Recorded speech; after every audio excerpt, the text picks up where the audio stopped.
Welcome to the Great Detectives of Old Time Radio. From Boise, Idaho, this is your host, Adam Graham. If you have a comment, send it to me, box13 at greatdetectives.net. Follow us on Twitter, Radio Detectives, and become one of our friends on Facebook, facebook.com/Radio Detectives. Before we do get started, I need to let you know today's show is brought to you by the financial support of our listeners. Thanks so much for your support. I especially want to thank James. We'll send access to the premium site as we do with all donations of $7 or more. And you can support the show at support.greatdetectives.net. Well, now it's time for today's episodes of Police Headquarters, our very last two. Frame Up and Death of a Mystery Writer. Police Headquarters calling all cars. Attention all cars. Broadcast number 56. Be on the lookout for a light blue roadster. Make unknown. License unknown. Believed to have been used in a murder a few minutes ago. That's all.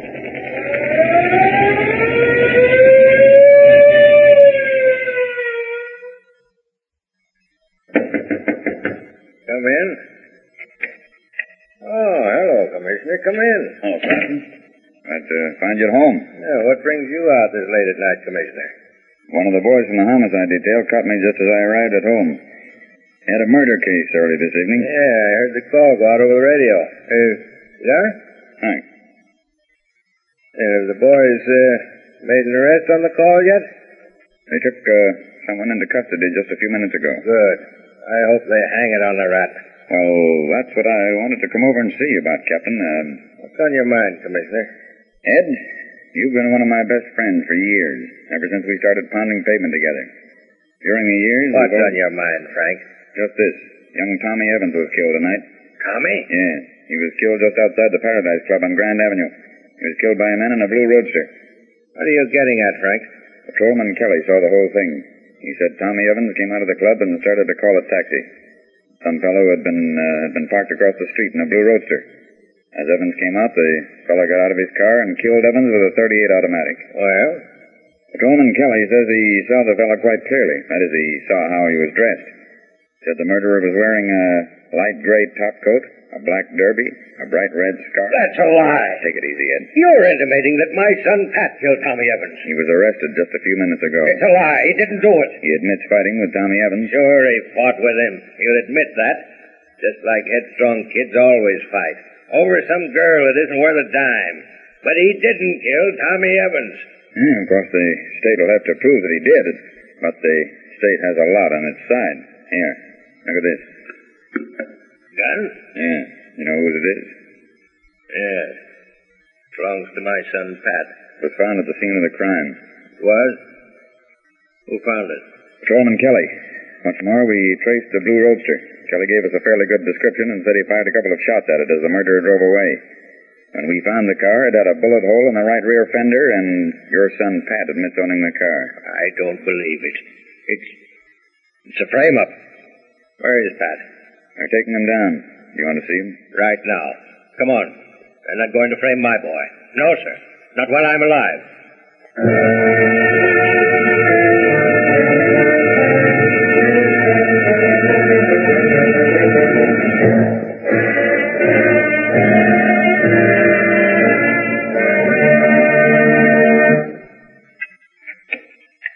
Evening, Captain.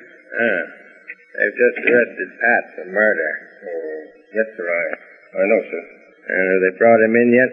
He's being booked now, sir. Bring him in right away. Yes, sir. Now, don't take it so hard. After all, if he is innocent, he'll be able to prove it. If he is innocent, you talk like you believed him guilty. You'll have to face the facts, Ed. It looks bad for him. We'll face the facts, all right. We'll dig up all the facts. And we won't stop until we find out who's trying to frame my son. Come in. Oh, Dad. Dad, I didn't do it. I didn't have anything to do with it. Sit down, Pat. Yes, sir. What time was Tommy Evans killed, Commissioner? 10:30. Where were you at 10:30, son? I don't know, Dad. You don't know? No, sir. You see, I went to the club, Jake Hodges' Paradise Club, at 10 to see Millie. I thought I told you it. It's all right now. Go ahead. Well, I went to the club at 10 o'clock. I met Jake Hodges in the bar. He invited me to have a drink, and... Well, that's all I remember, Dad, honest. You mean... Let me handle this, Commissioner. Sorry. You mean you were drugged? Well, I don't know for sure. My head feels like it. A fella doesn't usually pass out after one drink. Where were you when you came to? Lying in an alley behind Jake's club. I see. What then? I went to the corner for a cup of coffee. Lieutenant Owens of the homicide squad saw me and picked me up. I see. Now, I want you to answer truthfully, Pat. Yes, sir. What did you and Tommy Evans fight over? Millie. You mean that girl who dances in the club? Yes, sir. I've been going there for quite some time, and Tommy went with me one night. I was interested in Millie, and Tommy tried to cut me out. I told him to keep his hands off, and he hit me, and we mixed it up for a few minutes, then Jake threw us out. The officer on the beat ran us home, and well, that's all there is to it, Dad. This fight took place last night? Yes, sir. How about tonight? I didn't see Tommy. I parked my car across the street from the club and went in early. Did you see this girl? No, she hadn't come down yet. Well, you got yourself in a fine mess. I'm going to tell you something, you young fool. Something that'll hit you pretty hard and take a lot of wind out of your sails. Yes, sir. Now, I don't think for 1 minute that you killed Tommy Evans, regardless of what the commissioner, Lieutenant Owens, or anybody else thinks. Yes, sir. This dame that you've been playing around with is... Well, she's just about the hardest type of dame you could run into. Besides being old enough to be your mother, she's Jake Hodges' girl. What? You mean that She isn't worth the powder that takes a blower to... Well, you're in a jam, son. My job to get you out. You take your gun with you tonight? Yes, sir. Yeah, you would. You had it on you when you went into Jake's? Yes, Dad. You had the key to your car in your pocket? Yes, sir. Yeah. Well, you've been trained, son. Now, you go on back to the jailer and tell him I said to lock you up. When you're sitting there in the dark, just try to remember what I told you about that dame. Yes, Dad.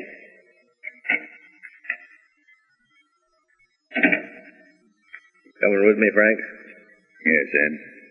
I've been with you for 20 years. It's too late to stop now, I guess.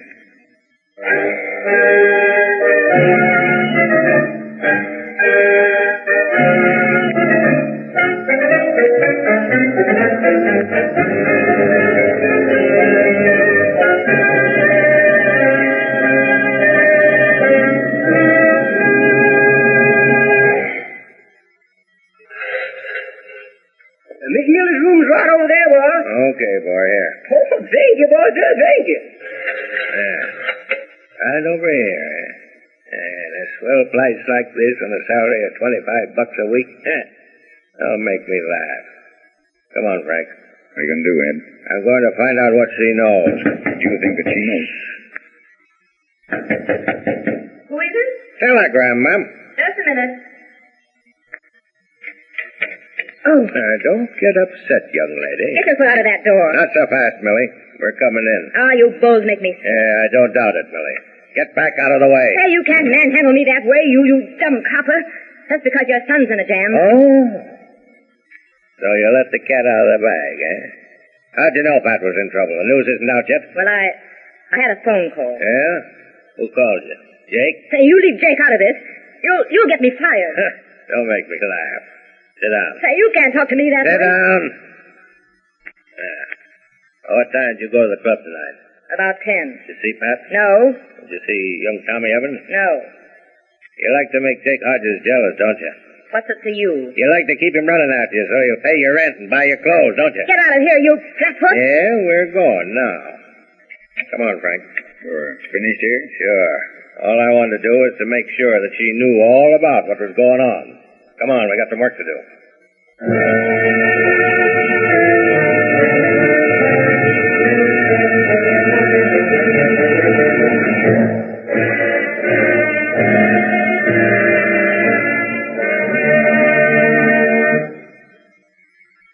And you think she'll hot-foot it over here to the Paradise Club to tell Jake? Hot-foot, it's nothing. I sent one of the boys to bring her over. Now, But just stop worrying. Anybody'd think it was your son that was in the jug. Yeah, right through here.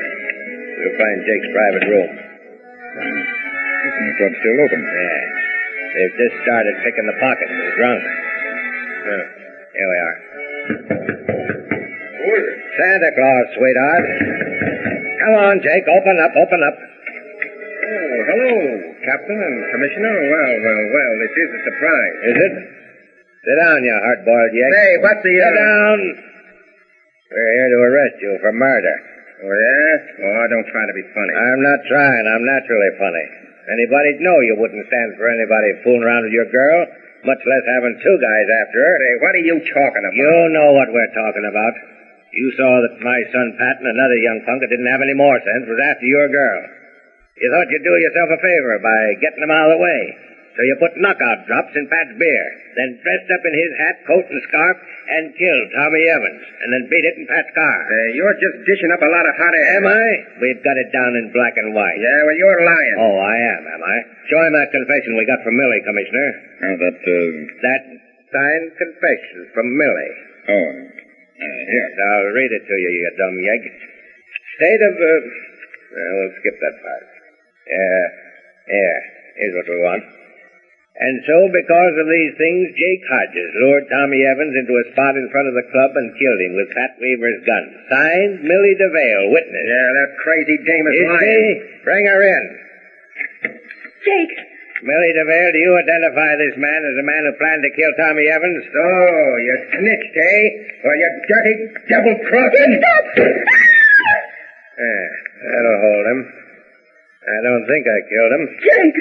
You mean you still care for him after he tried to kill you? I didn't snitch on him. I know you didn't, Millie. That's why I spoke before you had a chance to warn him. I caught him off his guard. He thought you really signed the confession. Well, come on, Frank. That'll have his fill of jail for now.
Police headquarters. Just a second, please. Detective Bureau, Captain Wright. This is Spencer Merrill, the publisher, Captain. Yes, Mr. Merrill? I'd like to see you as soon as convenient. The matter's very urgent. Very well. At your office? No, meet me at the offices of the Beacon magazine at Madison Avenue. Yes, I know where it is. I'll be there in 20 minutes. Very well. Yes, Captain? Order a short call car to the rear door. Yes, sir.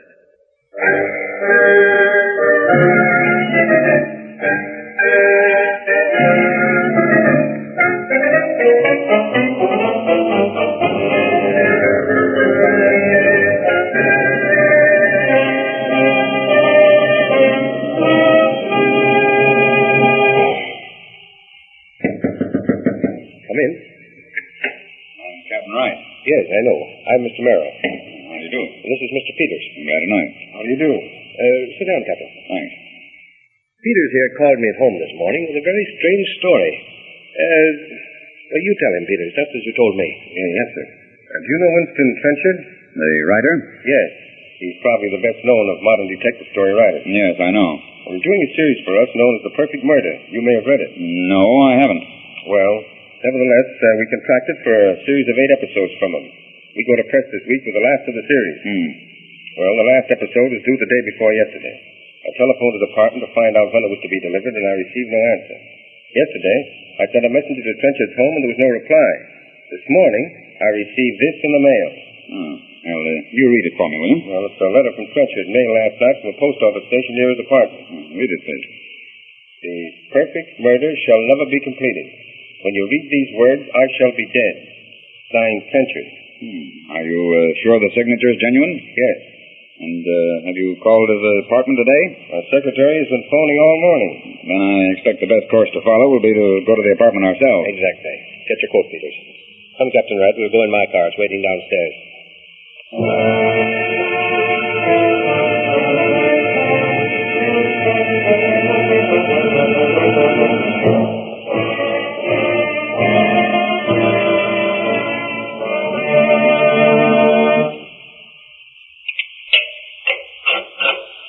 Trenchard's apartment was just down this corridor here. You're acquainted with him, Mr. Merrill? Naturally. Mr. Trenchard is unmarried? Yes, he was married once years ago, I believe. Here. It's this door. Well, there doesn't seem to be anyone stirring about inside. Knock again. Try the door. The door seems to be locked from the inside. I expect we'd better force it. Yes, I'll lend a hand.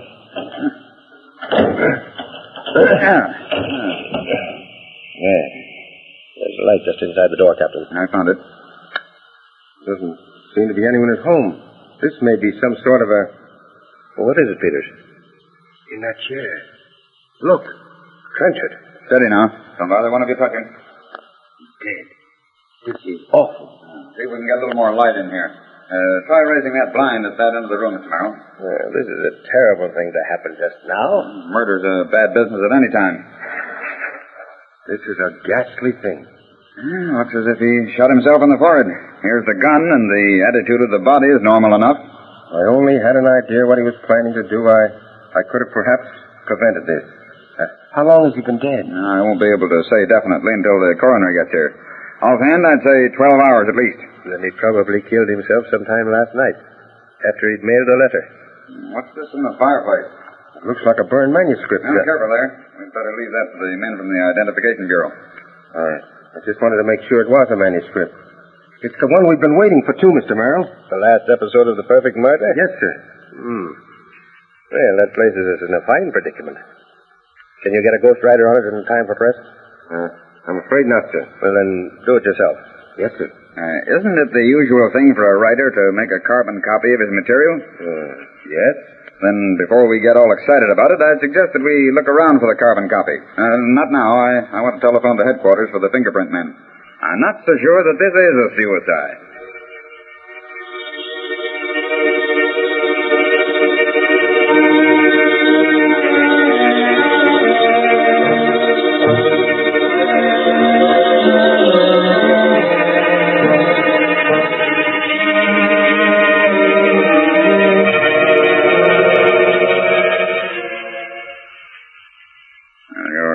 finished, Evans? Yes, Captain.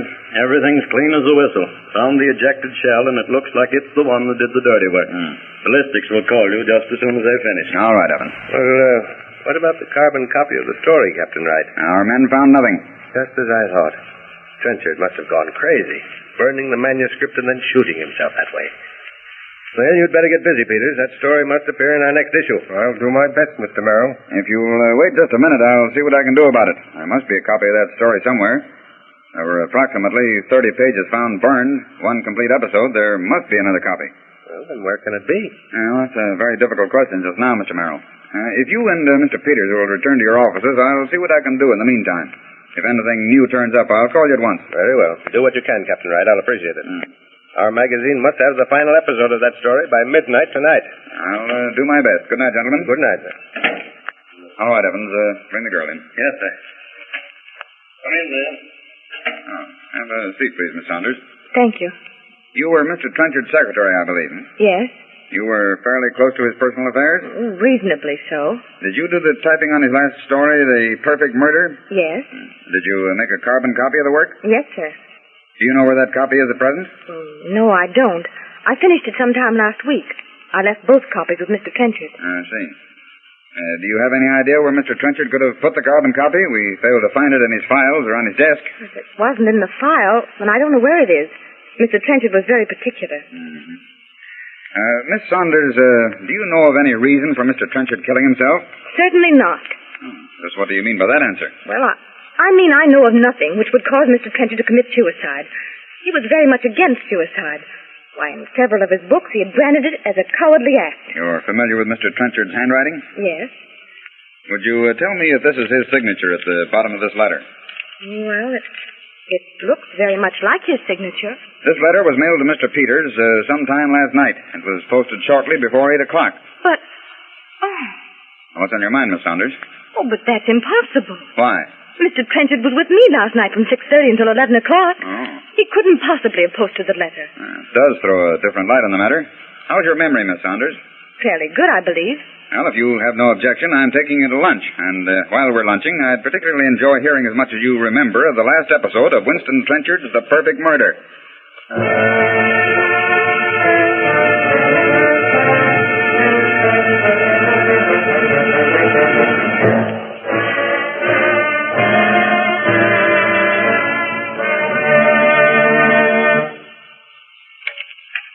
Oh, come in, Captain. I'd expected to hear from you last night. I'm sorry I disappointed you, Mr. Merrill.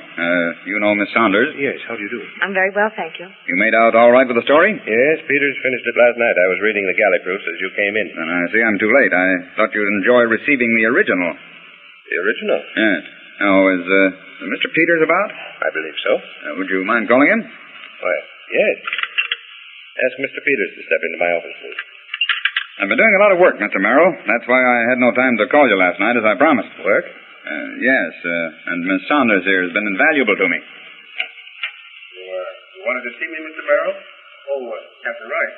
How do you do? Come in, Mr. Peters. You know Miss Saunders? Why, certainly. I'm going to ask both of you gentlemen to sit down while I tell you how I found out that Winston Trenchard was not a suicide. Not a suicide? Exactly. Winston Trenchard was murdered. Murdered at his own suggestion. But this is incredulous. Nevertheless, it's true. Winston Trenchard was murdered by his own suggestion. But I'll ask Miss Saunders to read from a portion of the original manuscript. The killer turned for a last survey of the room. Then stealthily he closed and bolted all the windows from the inside. Next, he withdrew from his inside pocket a small portion of fishing cord and 2 pins. Kneeling beside the bolt on the door, he worked feverishly for a few minutes. Saunders, where did you find that manuscript? Don't interrupt, please, Peters. Go ahead, Miss Saunders. Within a few minutes, he had inserted the loose end of the string through the keyhole, and entering the hall, closed the door softly behind him. Pulling gently on the cord, he heard the bolt inside the room slip into place. Applying more pressure, he felt the pin straighten, and with a slight jerk he withdrew it from the keyhole. With a leer on his cruel lips, he stepped back and tried the door. It was locked. Locked from the inside. At last he had committed the perfect murder. But Captain Wright... That was the method the killer used to kill Trenchard. He used Trenchard's own murder scheme. But he didn't dare let Trenchard's solution of the crime appear in print. He was afraid that it would set someone to thinking. So he carefully destroyed the remaining copy of the manuscript. The copy? Yes, the burned portion which we found in the room was the carbon copy. The killer already had the original in his possession. But this is ridiculous. Oh, not so much as you'd think. How much were you paying Trenchard for the story, Mr. Merrill? $5,000 an episode. Payable? Upon publication of each episode. You signed the checks personally? Yes. Then they were sent to the offices of the magazine for delivery. To Mr. Peters here? Yes. Would you be surprised to know, Mr. Merrill, that those checks never reached their destination? Captain Wright, that's a lie. Steady, Peters. Not a move out of you. It's true, Mr. Merrill. Those checks were cashed, but not by Trenchard. Peters cashed those checks forging Trenchard's name. I repeat, it's a lie. Peters made arrangements to pay Trenchard after the last episode, thinking that his winnings on the market would replace the money. Unable to pay, he read Trenchard's last episode and, using it as a guide, killed him. Why, you're lying. Oh, no, I'm not. Peters, I searched your home this morning. I found the fish cord, the bent pin, and best of all, the original manuscript. Where you made your mistake, Peters, was in taking Trenchard's story too much to heart. There's no such thing as a perfect murder.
Welcome back. Well, a couple of observations. I think these were two fairly good episodes to close out the series. The first episode was somewhat interesting in the fact that the captain basically seemed to be of the view that when you are a police captain, it's like being able to send your kid to the room. Except you're now using the jail cell, just the way that he talked about sending him back to jail. The second one was good, and I think that's probably one of the worst things, or worst possible timing with a writer to die is when there is some unfinished work. Probably the most famous instance of that is Charles Dickens' Mystery of Edwin Drood, where he died before finishing the work. Well, folks, that's it for Police Headquarters. And you know what that means. Next week, Jack Webb, Barton Yarborough, in the series that would redefine police procedurals forever. Coming next Saturday, it's Dragnet. I'm excited and looking forward to going through that series with you. This will also be probably the last split episode we'll do for a while. Ever since we started the Bob Bailey Johnny Dollar serials, we've had at least one show a week where we would have 2 episodes of one series, or 1 episode of one series, 1 episode of another. And that'll end for quite a while, unless we find some additional episodes of Police Headquarters or some other 15-minute show. Probably won't happen again till we go through Mr. Keene's Tracer of Lost Persons. Now for some listener comments and feedback from our feed review in Canada. Magnificent Terrence says, thank you for making these wonderful shows. And Jones says, hi Adam, as always, you have the most information about each show, and I finally got caught up to date with yours truly, Johnny Dollar. Keep up the good work. That's Joan from Southern Ontario. Guess 111 writes, hi, Adam. Fall is here. This was from October 2012, and rain is coming down in full force up here in British Columbia. We're so thankful to have such wonderful programming to keep us cozy during these windy months. Thanks so much, and happy Halloween. Well, that's the peril when you realize you have reviews on the Canadian iTunes store after 5 years of doing the show. So sorry we didn't get to that sooner, but I appreciate the wish, and thanks so much to Ryan and Christine. That will do it for today. We will be back Monday with Pursuit, and join us back here Saturday for the first existing episode of Dragnet, second episode of Dragnet overall. In the meantime, send your comments to box13@greatdetectives.net. Follow us on Twitter, Radio Detectives, and become one of our friends on Facebook, facebook.com/Radio Detectives. From Boise, Idaho, this is your host, Adam Graham, signing off.